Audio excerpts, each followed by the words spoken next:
बिलाचं महत्व काय आहे हे त्यांच्या उपस्थितीवरून निश्चितपणाने दिसतंय. सभापती महोदय, खरं म्हटलं तर उद्देश व कारणामध्ये जी सुरुवात केलेली आहे की भारताच्या संविधानाने हमी दिलेल्या धर्म स्वातंत्र्याचा हक्क हा निरपवाद नाही तर सार्वजनिक सुव्यवस्था नीतिमत्ता वगैरे बऱ्याच ठिकाणी दिल्या. संविधानाची आज भूमिका या बिलाच्या माध्यमातून आपण सांगावं लागते. खरं म्हटलं तर या देशातला संविधान डॉक्टर बाबासाहेब आंबेडकरांनी भविष्य काळामध्ये काय घटना होतील, कशा प्रकारचा असलेला सर्वांचा सार्वभौमता राहावी यातून फार विचारपूर्वक ही घटना बनवली. आणि ही घटना बनवल्यानंतर 144 कोटी जनतेच्या असलेला सर्व धर्माचा, मी नेहमी कधीतरी उल्लेख करतो, हा भारत एक असा देश आहे की अनेक राष्ट्र आहेत पण तिथं जाती धर्मामध्ये फार कमी जाती आहेत. पण भारतामध्येच इतक्या जाती धर्म आहेत, परंतु एका तिरंग्याखाली एकतेने राहणारा भारत हा जगाला एक वेगळ्या प्रकारचा संदेश देतो. सभापती महोदय, या भारताच्या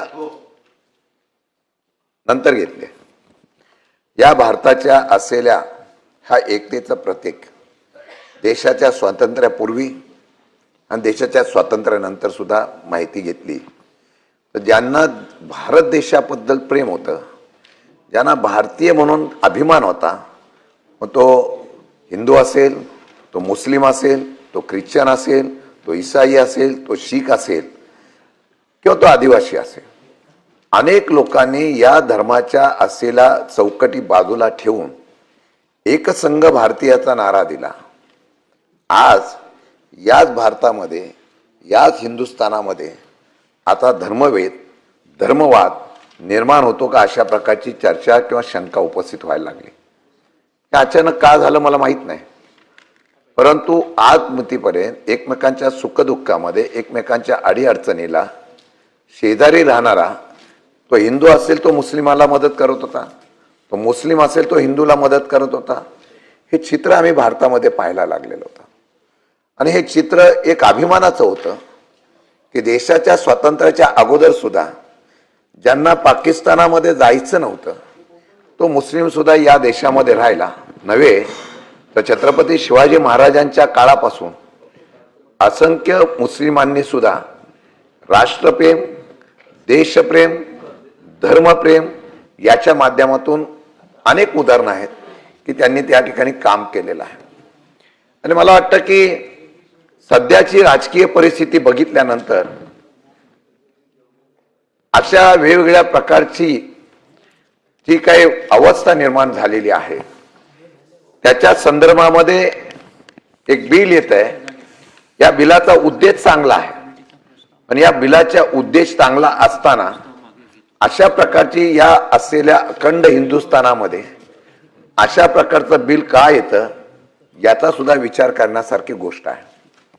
सभापती महोदय, ज्यावेळा आम्ही संविधानाचा विचार करतो त्यावेळेला मला निश्चितपणाने सांगावं लागतं की संविधानाचा अधिकार हा असताना सुद्धा या संविधानाच्यावर कोण अतिक्रमण करतोय, संविधान बदललं जातं का काय, संविधान बदलल्यानंतर काही बदल होणार का नाही, याच्या पद्धतीची चर्चा देशाच्या स्वातंत्र्यानंतर आजपर्यंत कधी नव्हती.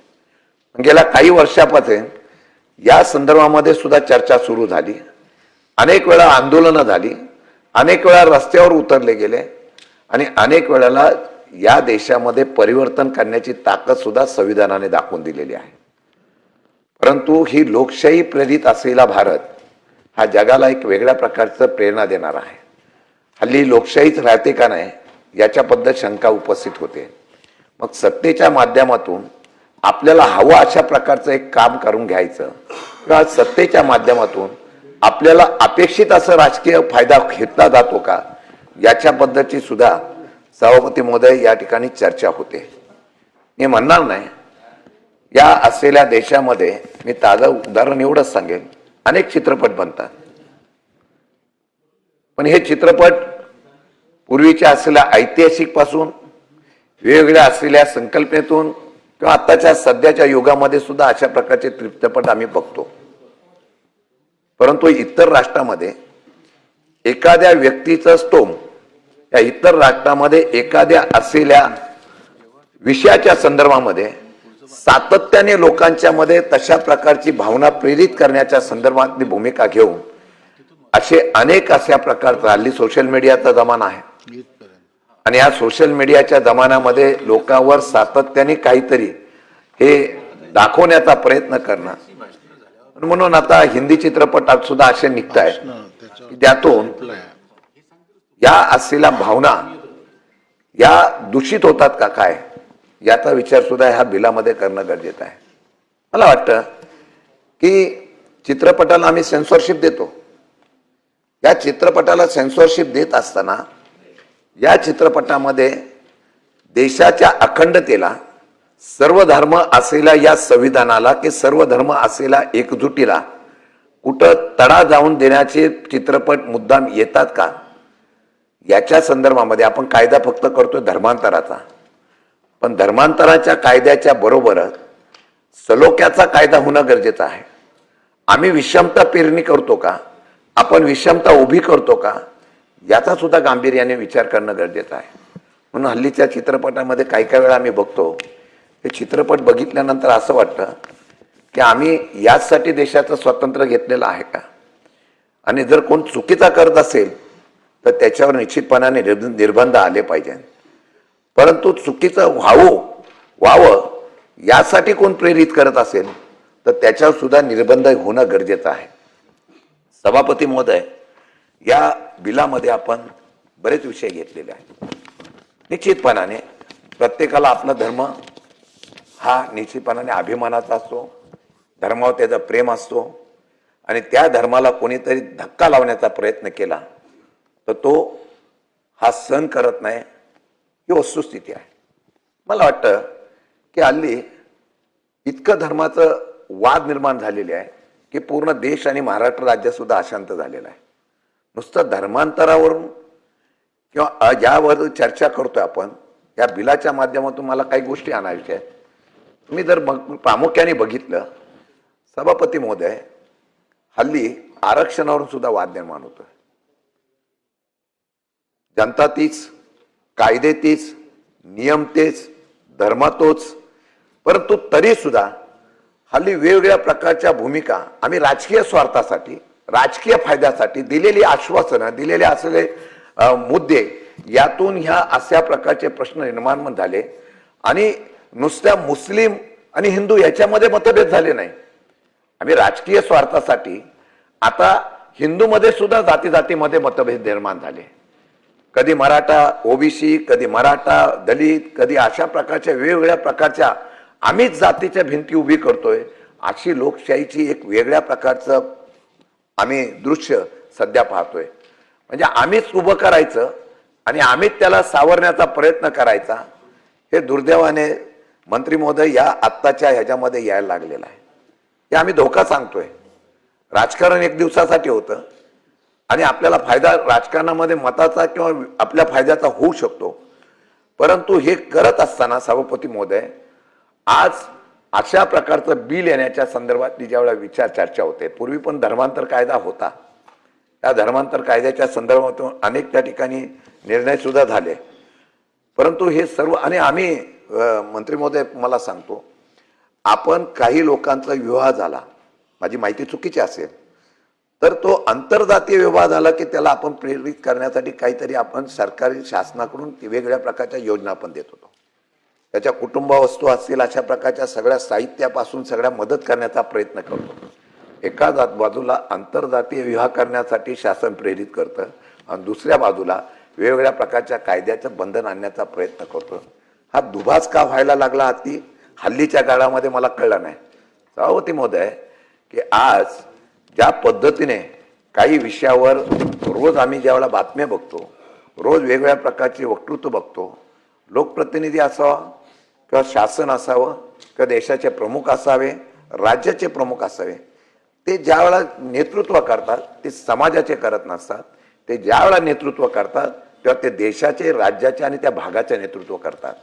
पण ज्यावेळेला अशा असलेल्या नेतृत्वाच्या माध्यमातून ज्यावेळेला काही गोष्टीचा उल्लेख होतो आणि त्यामध्येच समाजामध्ये दरी निर्माण होते.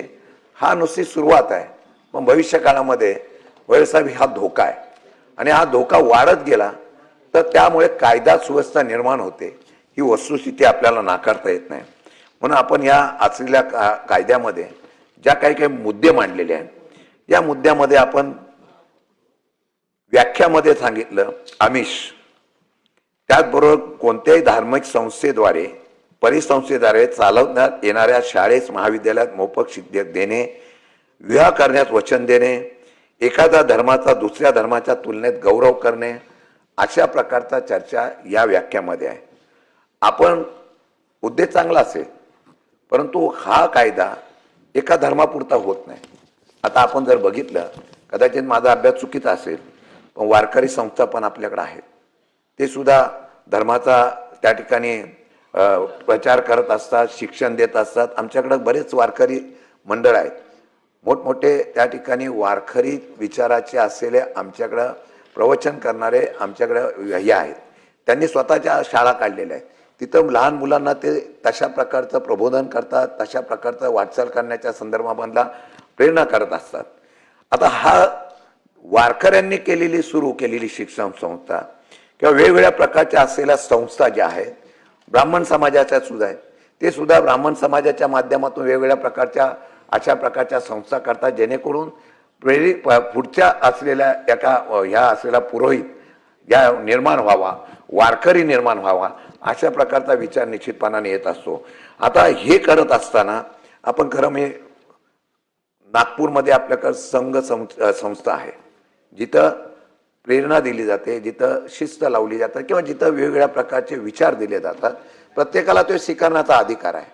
काही ठिकाणी मदरसे आहेत, काही ठिकाणी वेगवेगळ्या प्रकारच्या मुस्लिम असलेल्या मस्जिदमध्ये अशा प्रकारची प्रबोधन केलं जातं.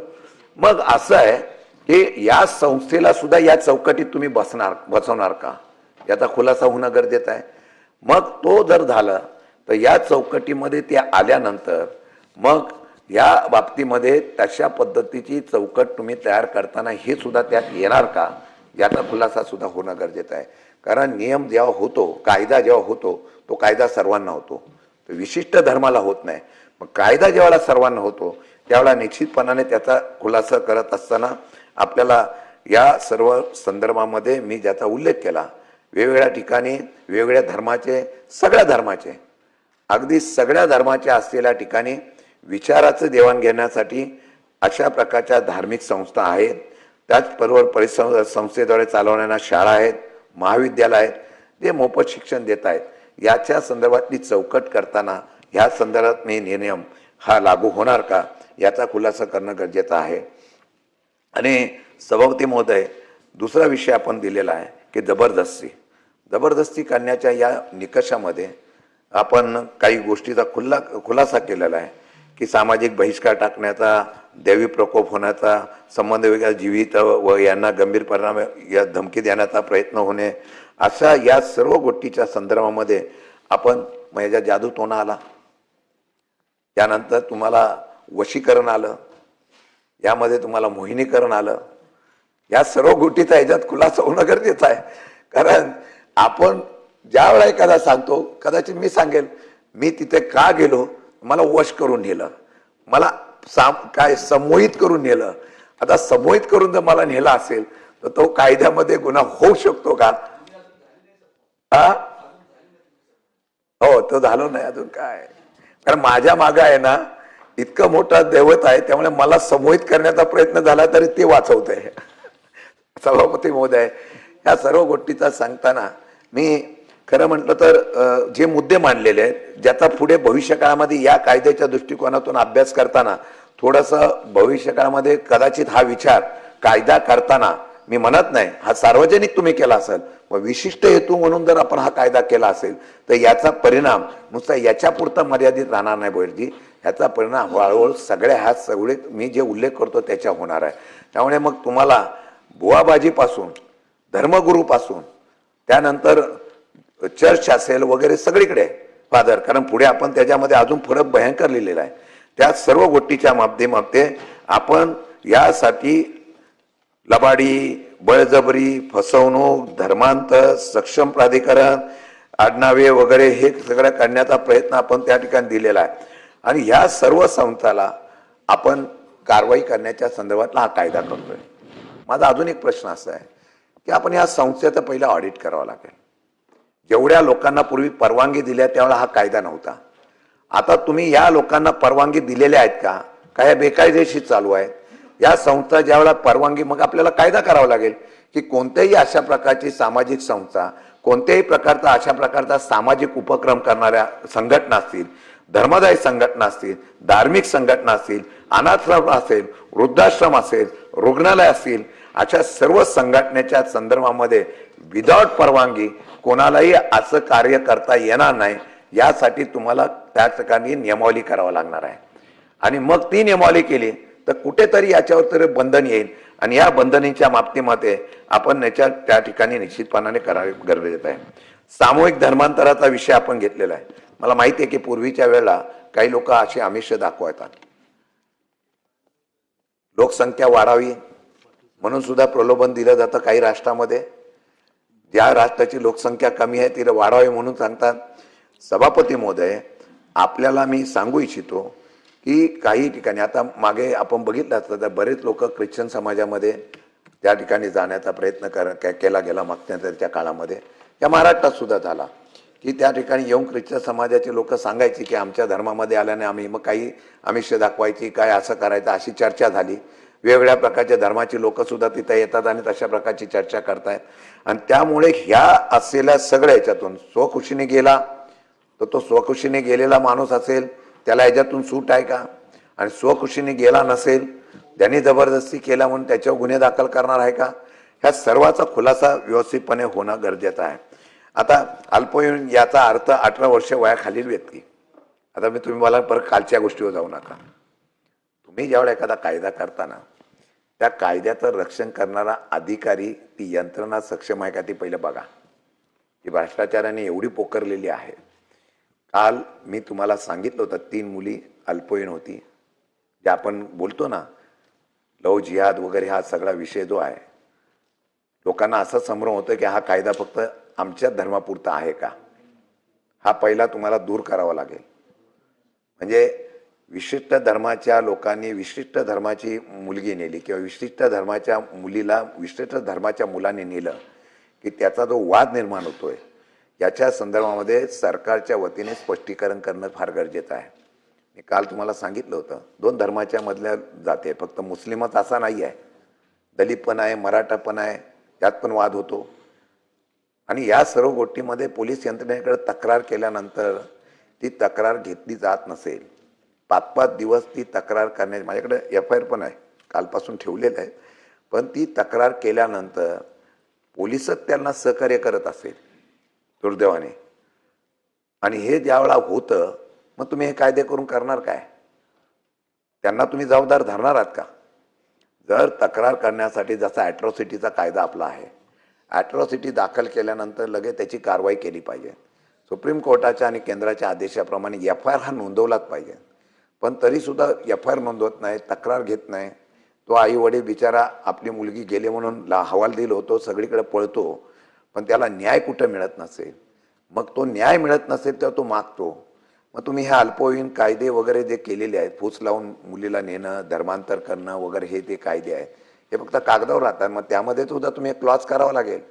ज्या अधिकारी किंवा जी लोक अशा प्रकारचा दुर्लक्षितपणा करतील, तुम्ही लिहिलेलं आहे पुढे, अशा प्रकारचं काम करणारा धर्मगुरू, अशा प्रकारचा काम करणारा त्यांचा फादर असेल, अशा प्रकारचा काम करणारा एखादा विवाह लावून देणारा यंत्रणा असेल, किंवा तुमच्याकडे नोंदणी करून विवाह करणारे असतील, किंवा अशा प्रकारचं नाव करणारा पुरोहित असेल, या सर्व गोष्टीला तुम्ही त्यांना जबाबदार धरणार. तशाच पद्धतीने शासकीय अधिकाऱ्यांनी याच्यामध्ये जर दुर्लक्षितपणा केला तर त्याच्यावर तुम्ही कारवाई करणार का? याचा सुद्धा सभापती महोदय खुलासा कर. आणि काल सुद्धा या चर्चेतून असं निर्माण केलं आणि गेल्या काही महिन्यापासून चाललेलं आहे. काही लोकप्रतिनिधी याच्यामध्ये तशा प्रकारचे भडकाऊ भाषणं करतात, माणसांना पेटवतायत. मताच्या राजकारणासाठी या महाराष्ट्रामध्ये, पुरोगामी महाराष्ट्र आम्ही म्हणतो, पण मताच्या राजकारणासाठी ज्या पद्धतीने या देशात आणि महाराष्ट्रामध्ये आता चाललेला आहे ना, हा वेगळ्या पद्धतीने अजेंडा येतो. माझा आरोप आहे आणि आरोप सत्य आहे. ह्या वेगळ्या पद्धतीने अजेंडा येतो जो समाजामध्ये एक वेगळ्या प्रकारची विषमता निर्माण करण्याचा प्रयत्न करतो. एका समाजाला वाटतं मी असुरक्षित आहे, हे कधीच नव्हतं. काही लोक म्हणतात इथून जावा, तुम्ही पाकिस्तानात निघून जावा. काही लोक बोलतात तुम्ही पाकिस्तानातून इकडे निघून जावा. या देशाचे नागरिक आहे, त्यांचा दोष आहे. सभापती महोदय, म्हणून धर्मांतर कायद्याच्या बाबतीमधला निर्मांतर करताना आपण तो सर्व समाजाचा आहे का याच्या बाबतीमध्ये सुद्धा आपल्याला निर्णय घेणं फार गरजेचं आहे. आणि जे कोण अशा प्रकारचं वातावरण दूषित करत असेल, तो कोणत्याही समाजाचा असो, मुस्लिम समाजाचा असो, मराठा समाजाचा असो, हिंदू समाजाचा असो, ख्रिश्चन समाजाचा असो, जो तो कुठलाही लोकप्रतिनिधी असो किंवा कोण असो, त्याच्यावर तुम्ही काय कारवाई करणार आहे का? का आपला हा कायदा करायचा आणि हा कायद्याच्या चौकटीमध्ये फक्त काही लोकांनाच फक्त डांबण्याचा प्रयत्न होतोय, याच्या संदर्भामधला खुलासा किंवा ह्याच्यामध्ये ती तरतूद करणं गरजेचं आहे ना. तुम्ही फक्त संबंधित असलेल्या यंत्रणेला जबाबदार पकडता, पण त्या यंत्रणेचा कायद्याचा फायदा घेऊन जो कोणी अशा प्रकारची अशांतता निर्माण करत असेल तर त्याच्या संदर्भामध्ये कारवाई करण्याच्या संदर्भातली भूमिका सुद्धा धाडस या सरकारने दाखवलं पाहिजे ना. कारण काही महिन्यापासून जे आम्ही बघतोय त्या संदर्भामध्ये खुलासा संदर्भात होणं गरजेचं आहे. बेकायदेशीर धर्मांतर याचा अर्थ दाखवून जबरदस्ती करणे, फसवणूक करणे, बळजबरी करणे, दिशाभूल करणे, धमकी देणे, गैरवाजी टाकून प्रभाव टाकणे, धर्मांतर करणे, हे ठरवणार कोण आहे? हे ठरवण्याची व्याख्या तुम्ही अजूनपर्यंत स्पष्ट केली नाही. हे केलेला ठरवणार कोण याच्या संदर्भामध्ये आपण निर्णय देणं फार गरजेचं आहे. सभापती महोदय, या असलेल्या खंड क मध्ये नमूद केलेल्या कृती कोणतीही कृती वापरून किंवा अवलंबून विधीपूर्वक विवाह करून किंवा विवाहाच्या स्वरूपातील नातेसंबंध प्रस्थापित करून किंवा विवाहास वचन देऊन एकतर प्रत्यक्ष अन्य प्रकारे धर्मांतर करणार नाही, याचा धर्मांतर करण्याचा मी फार बोलत नाही. परवाच्या दिवशी तुमच्या या राज्यातल्या 2 आमदारांमध्ये झुंपली, या राज्यातल्या 2 आमदारांमध्ये झुंपली. कशावरून झुंपली? काही लोकांनी एका आमदारावर मोर्चा काढला की एका विशिष्ट समाजाला तो आमदार मदत करतोय, आणि त्याच्या विरुद्ध दुसऱ्या आमदारांनी स्टेटमेंट दिली. तिथे 2 आमदार गेले, तिथं भडकाऊ भाषण झालं, आणि भाषण भडकाऊ झाल्यानंतर तिथं वातावरण दूषित झालं. आणि वातावरण इतकं दूषित झालं होतं, आणि ते आमचे नव्हते पक्षाचे, आपल्याच सगळ्या पक्षाचेच आमदार होते. म्हणजे एका पक्षाच्या आमदारांनी भाग घेतला नसेल, पण तो त्याला कुठेतरी प्रेरित करतोय, मदत करतोय, आणि त्याच्या घरावर मोर्चा निघाला. म्हणजे या संदर्भामध्ये हे जे आम्ही काही दिवसामध्ये पाहिलं, आमच्यातला कोणी जर केला असता तर लगेच त्याच्यावर गुन्हे, त्याच्यावर कारवाई, त्याच्यावर लगेच हे केलं असतं, फार मोर्चा असा नसता निघाला. पण असो, पण या संदर्भामध्ये